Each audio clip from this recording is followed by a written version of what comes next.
On December 1, 1963, a routine drilling operation in a Soviet gas field turned into a catastrophic disaster. During the excavation of well number 11, a sudden explosion unleashed a raging inferno that burned non-stop for nearly 3 years. Conventional firefighting methods failed, and the Soviet engineers faced a nightmare of unimaginable proportions. A fireball so intense it lit up the night sky for miles. After years of futile attempts to contain the blaze, the Soviets did something astonishing. In 1966, they detonated a nuclear bomb underground to extinguish the fire.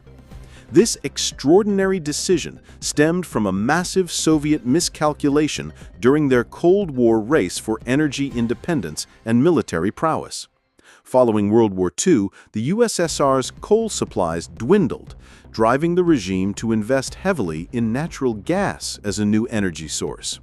Ambitious pipeline projects were launched, intending to supply tens of millions of cubic meters of gas annually to Europe, ensuring both economic security and geopolitical leverage.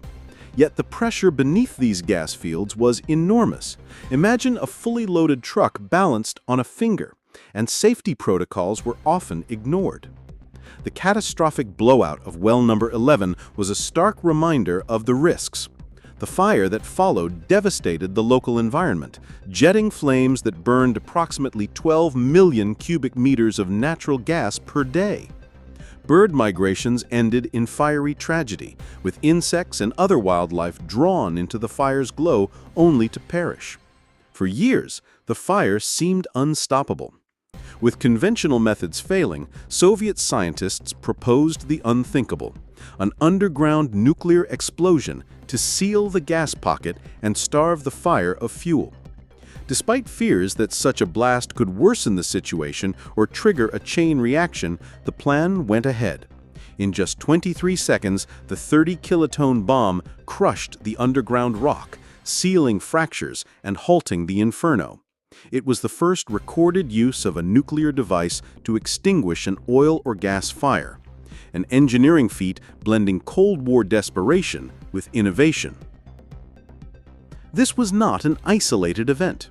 The Soviet Union used underground nuclear detonations multiple times during the 1960s and 1970s to control runaway fires and assist industrial projects, including creating artificial lakes and expanding natural resources.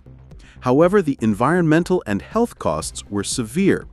Radioactive fallout contaminated vast areas, causing increased cancer rates and genetic mutations persisting across generations. Soviet records remain incomplete, but the legacy of radiation sickness and ecological damage is undeniable. The global nuclear arms race, which had escalated dramatically in the mid-20th century, provided the technological capacity and impetus for such extreme measures. While international treaties sought to limit nuclear tests, the Soviet Union pursued its own strategic and economic goals using nuclear explosions for civil engineering, despite the risks. Fast forward to today, the shadows of this nuclear past loom large. Kazakhstan, once the site of these nuclear experiments, struggles with lingering contamination and energy shortages even as new nuclear power plants are being constructed with Russian and Chinese assistance. Meanwhile, the global quest for nuclear materials and energy intensifies, with major powers expanding their arsenals and aspiring nuclear states racing to join the club. As the world grapples with the implications of nuclear technology, both military and civilian, the Soviet-era experiments serve as a haunting reminder of the power and peril these weapons embody. The legacy of science and strategy intertwined with human cost is a story of ambition, danger, and cautionary lessons for the future of energy and global security.